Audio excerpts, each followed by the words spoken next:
Assalamualaikum warahmatullahi wabarakatuh. Perkenalkan, nama saya Rizky Laila Isti dengan NIM 2019-12122, kelas 4A Akuntansi dengan mata kuliah pengauditan. Pada kesempatan kali ini, saya akan membahas tentang kasus Enron dan KAP Arthur Andersen. Enron merupakan perusahaan dari penggabungan antara Internord atau penyaluran gas alam melalui pipa dengan Houston Natural Gas. Kedua perusahaan ini bergabung pada tahun 1985. Bisnis inti Enron bergerak dalam industri energi, kemudian melakukan diversifikasi usaha yang sangat luas, bahkan sampai pada bidang yang tidak ada kaitannya dengan industri energi. Enron juga merupakan salah satu perusahaan gas dan listrik terbesar yang ada di dunia. Pada bulan Desember tahun 2001, kasus Enron mulai terungkap dan terus menggelinding pada tahun 2002, berimplikasi sangat luas terhadap pasar keuangan global yang ditandai dengan menurunnya harga saham secara drastis. Berbagai bursa efek di belahan dunia, mulai dari Amerika, Eropa, sampai ke Asia. Enron merupakan perusahaan energi terbesar di Amerika Serikat, jatuh bangkrut dengan meninggalkan hutang hampir sebesar 31,2 miliar US dollar. Dalam kasus Enron, diketahui terjadinya perilaku moral hazard di antaranya manipulasi laporan keuangan dengan mencatat keuntungan 600 juta dolar Amerika Serikat, padahal perusahaan mengalami kerugian. Berikut ini adalah kronologis tentang kasus Enron dan KAP Arthur Andersen secara lengkap.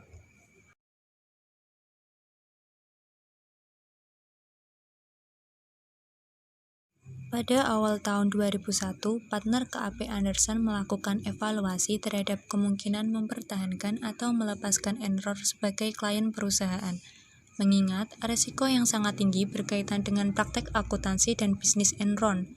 Dari hasil evaluasi diputuskan untuk tetap mempertahankan Enron sebagai klien KAP Andersen.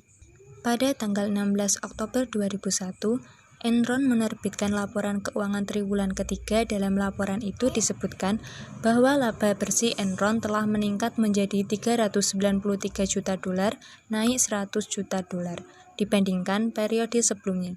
CEO Enron Kenneth Lay menyebutkan bahwa Enron secara berkesinambungan memberikan prospek yang sangat baik. Ia juga tidak menjelaskan secara rinci tentang pembebanan biaya akuntansi khusus atau special accounting charge atau expense. Pada tanggal 2 Desember 2001, Enron mendaftarkan kebangkrutan perusahaan ke pengadilan dan memecat 5.000 pegawai. Pada saat itu terungkap bahwa terdapat hutang perusahaan yang tidak dilaporkan senilai lebih dari 1 miliar dolar. Dengan pengungkapan ini, nilai investasi dan laba yang ditahan berkurang dalam jumlah yang sama. Enron dan KAP Andersen dituduh telah melakukan kriminal dalam bentuk penghancuran dokumen yang berkaitan dengan investigasi atas kebangkrutan Enron, penghambatan terhadap proses peradilan. Dana pensiun Enron sebagian besar diinvestasikan dalam bentuk saham Enron, sementara itu, harga saham Enron terus menurun sampai hampir tidak ada nilainya. Pada tanggal 2 Januari 2002, CEO Enron Kenneth Lay mengundurkan diri. Akan tetapi masih dipertahankan posisinya di Dewan Direktur perusahaan.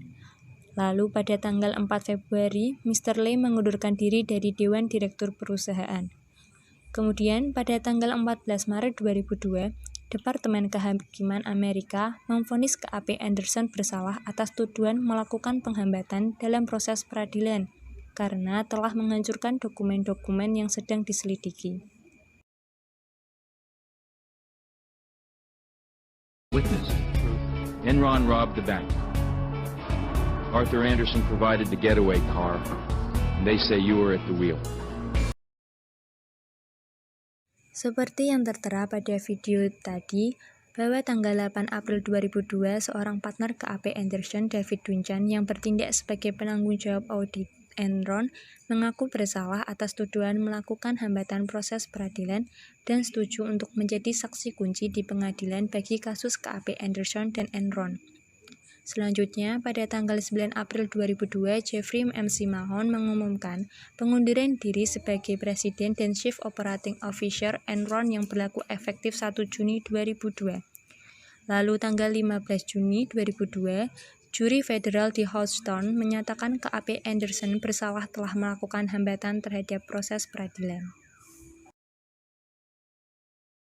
Sekian yang dapat saya sampaikan. Bila ada salah atau kekeliruan dalam penyampaian materi, saya mohon maaf. Semoga apa yang saya sampaikan dapat bermanfaat bagi kita semua. Terima kasih. Wassalamualaikum warahmatullahi wabarakatuh.